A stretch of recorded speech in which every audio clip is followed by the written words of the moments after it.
नमस्कार, मैं हूं अबरार। अभी आप देख रहे हैं खबरी 24/7। 1 जनवरी से ही नए साल की शुरुआत क्यों होती है?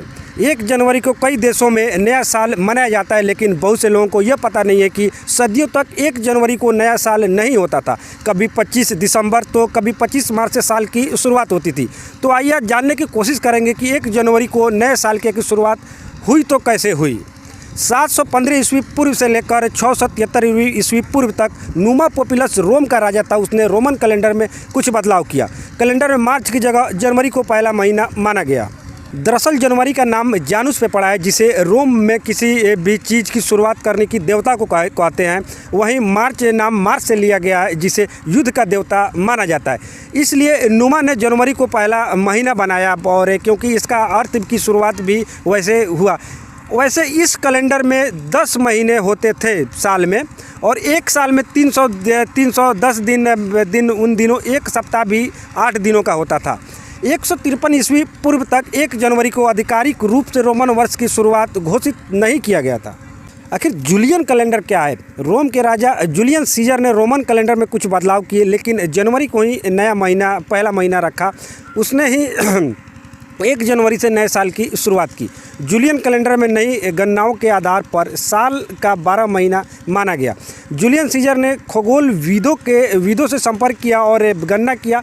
उसमें यह सामने आया कि पृथ्वी 365 दिन और 6 घंटे में सूर्य का चक्कर लगाती है। इसलिए जूलियन कैलेंडर में साल में 310 की जगह 365 दिन और 6 घंटा रखा गया, और जो 6 घंटा अतिरिक्त बचते हैं उसके लिए लीप ईयर कॉन्सेप्ट आया।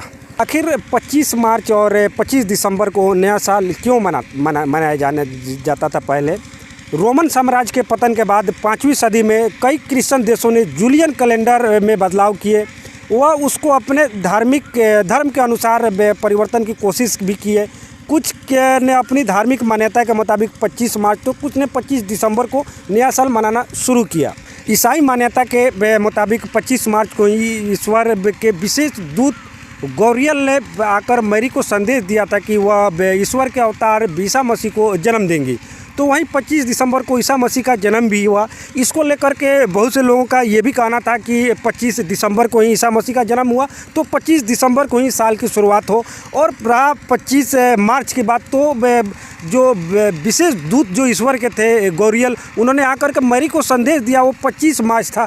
तो कुछ का ये भी कहना था कि 25 मार्च को ही जैसे संदेश आया था ईसा मसीह का जन्म का, तो उस दिन ही मनाया जाए, जैसे 25 मार्च को लोगों ने मनाना शुरू किया।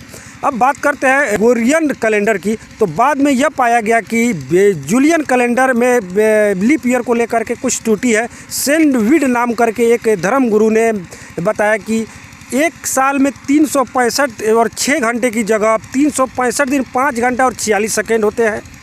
तो इसमें भी रहा भाई कि अब 46 सेकेंड को लेकर के इसमें संशोधन की और पोप ग्रेगरी ने 1582 में नया कैलेंडर की पेश किया। तब से 1 जनवरी को नए साल की शुरुआत माने जाने लगा, और 1 जनवरी को नए साल की शुरुआत भी हुई।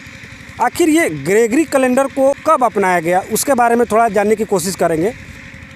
ग्रेगोरियन कैलेंडर को अक्टूबर 1582 से अपनाया गया। 10 दिनों आगे कर 5 अक्टूबर के बाद सीधे 15 अक्टूबर से कैलेंडर की शुरुआत की गई। ज़्यादातर कैथोलिक देशों ने तुरंत ग्रेगोरियन कैलेंडर को अपना लिया। उसमें जैसे स्पेन, पुर्तगाल और इटली का अधिकांश इलाके शामिल थे, लेकिन प्रोटेस्टेंट इसको तुरंत अपनाने में इच्छुक नहीं थे। खैर बाद में भी उन्होंने भी अपनाया। अगर हम ब्रिटिश साम्राज्य की अगर बात करें तो ब्रिटिश साम्राज्य 1752 में, और स्वीडन 1753 में भी अपनाया। रूस की वहीं बात करें तो रूस 1917 तक जूलियन कैलेंडर को अपनाया गया।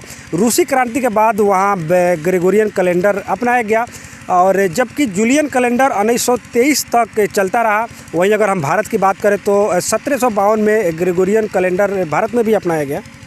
और कौन कौन से कैलेंडर हैं, अगर वहीं हम बात करें, ज़्यादातर मुस्लिम देशों की बात करें तो ज़्यादातर मुस्लिम में हिजरी कैलेंडर को मानते हैं। हिजरी कैलेंडर में एक साल में 354 दिन होता है।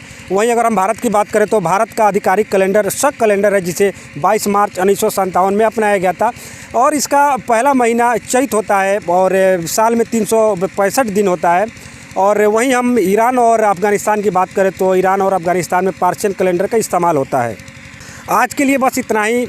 फिर अगले वीडियो में फिर मिलेंगे अलग जानकारी के साथ में। तब तक के लिए आप देखते रहिए खबरी 24/7। धन्यवाद।